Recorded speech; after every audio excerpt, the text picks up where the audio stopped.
E commerce companies के fraud पर भी अब सरकार सख्त हो गई है। ई कॉमर्स कंपनियों के डार्क पैटर्न की पहचान अब आसान हो गई है। धोखाधड़ी के लिए जागृति डैशबोर्ड और एआई हेल्पलाइन लॉन्च की गई है।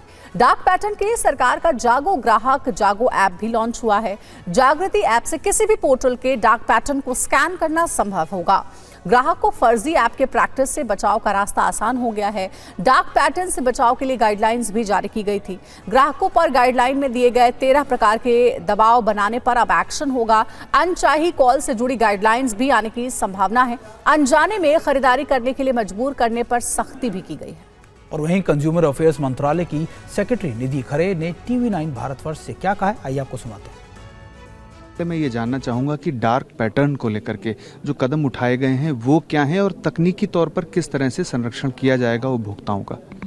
डार्क पैटर्न्स के बारे में CCPA ने गाइडलाइंस निकाली थी और एक तरह से सभी लोगों को, सभी उपभोक्ताओं को सजग किया था कि डार्क पैटर्न्स क्या हैं। वास्तव में ई कॉमर्स एंटिटीज़ बहुत बड़े पैमाने पर आर्टिफिशियल इंटेलिजेंस टूल्स की मदद से कंज्यूमर्स को कई बार उनके डिसीजंस को मैनिपुलेट करने के लिए अपनाती हैं।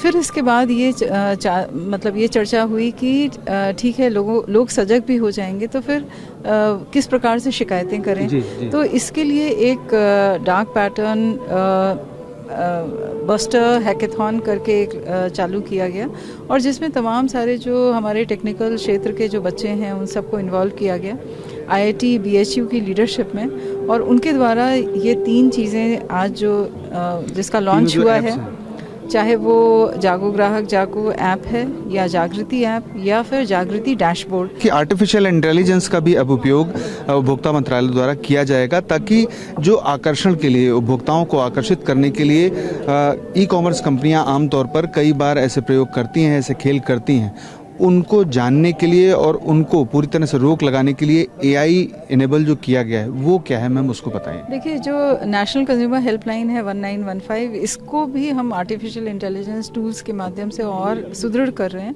ताकि हम अधिक से अधिक शिकायतों को ले सकें। और उपभोक्ता जो है वो आधी अधूरी जो शिकायतें देता था और जिसके कारण उसकी शिकायतों का निवारण नहीं हो पाता था, इस टूल के माध्यम से वो अपनी पूरी जानकारी दे सकता है। यहाँ इसमें 17 भाषाओं में हम शिकायतों को लेते हैं। साथ ही साथ हम ये भी इंश्योर कर रहे हैं कि स्पीच टू टेक्स्ट भी हो, यानी उपभोक्ता बोलता जा रहा है और वो टेक्स्ट में कन्वर्ट हो रहा है। इससे हम अपनी शिकायतों का जो नंबर है वो और अधिक ले जाना चाहते हैं।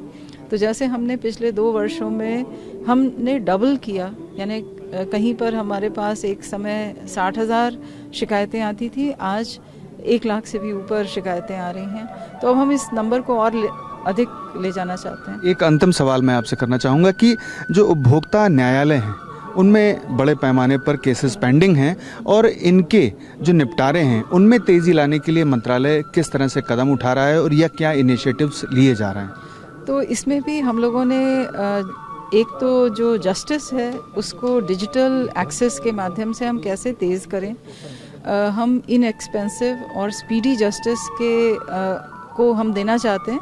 तो हम जो कंज्यूमर कमीशंस हैं उनमें भी हम वर्चुअल हियरिंग का प्रावधान ला रहे हैं और हम उसे भी डिजिटाइज कर रहे हैं ताकि कहीं से भी बैठ करके 24 घंटे 365 दिन कोई भी उपभोक्ता किसी भी कंज्यूमर कमीशन में अपने आप को अपनी जो वाद है वो उसको दाखिल करा सकता है। कब तक शुरू होगा मैम? उसका निवारण भी जल्दी से जल्दी हो सकता है। कब तक शुरू होगा मैम? तो ये जो ई जागृति और ई दाखिल का जो इंटीग्रेशन है, ये this is work in progress और हम समझते हैं कि अगले महीने तक हम लोग इस पर नए साल में ये तोहफा उपभोक्ताओं को दिया जाएगा।